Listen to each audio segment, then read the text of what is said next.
শ্রমিক কর্মীদেরকে, নেতাদেরকে সৃষ্টি করা হয়। আমরা জানি যে এইগুলো ট্রেড ইউনিয়ন লাইসেন্সের আওতে আসলে একটা সরকার শৃঙ্খলা আসবে, শহর শৃঙ্খলা আসবে এবং শ্রমিকের একটা ভাগ্যের আমূল পরিবর্তন আসবে। আমার বক্তব্য শেষ করছি এবং শেষ পর্যন্ত আমরা থাকবেন এই বলে আমি সবার কাছে অনুরোধ করলাম। সংগ্রামী বন্ধুগণ, আমি সদস্য সচিব দৈনিক ডাক্তার মনীষা চক্রবর্তী।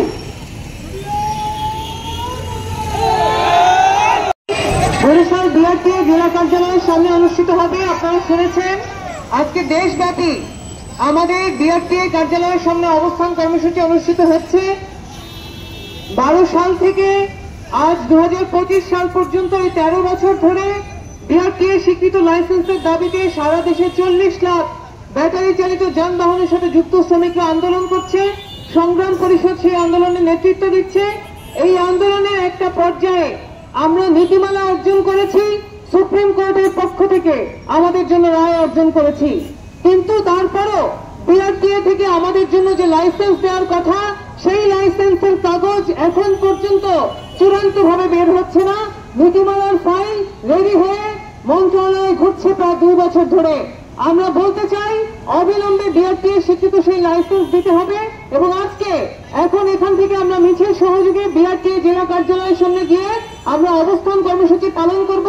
আমরা একই সাথে একটা হুঁশিয়ারি দিতে চাই, বরিশালে অবৈধ টোকেন, সেই টোকেন আবার রিনিউ দেওয়ার এক ধরনের উদ্ভট পরিকল্পনা সিটি কর্পোরেশন থেকে নেওয়া হচ্ছে বলে আমরা জানতে পেরেছি। সেই 14 বছর আগের টোকেন, যে টোকেনগুলি দিয়ে 400 টোকেন ভাড়া দিয়ে টোকেন মালিকরা ব্যবসা করত, সেই টোকেন ব্যবসায়ীদেরকে সুযোগ করে দেওয়ার জন্য যদি কোনো পরিকল্পনা এখানে সিটি কর্পোরেশন নিয়ে থাকে, শ্রমিকরা দেওয়া হয়, তবে বাংলাদেশে একটা আমূল পরিবর্তন হবে।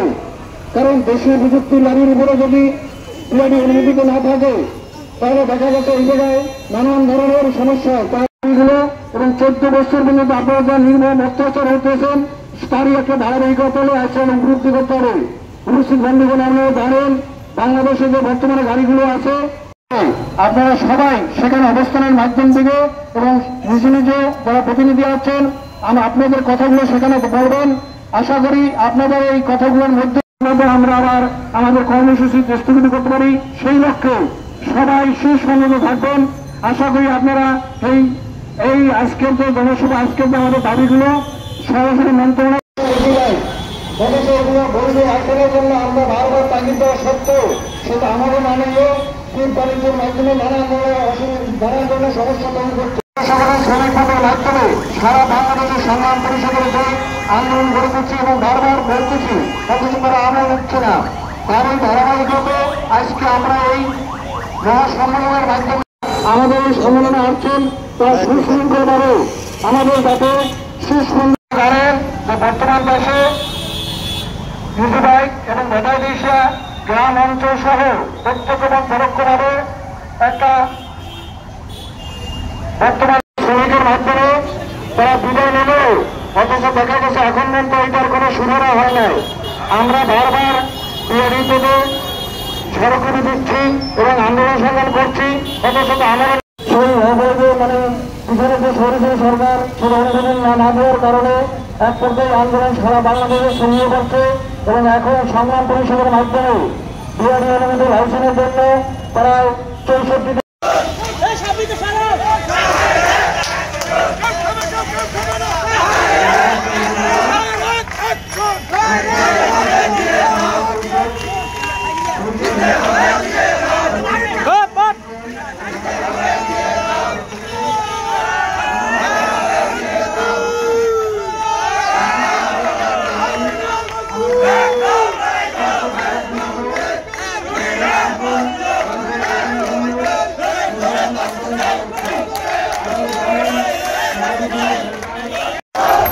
সড়ক মন্ত্রণালয় থেকে আমরা সারা গাড়িগুলো অবৈধ এই গাড়িগুলো আটক করো।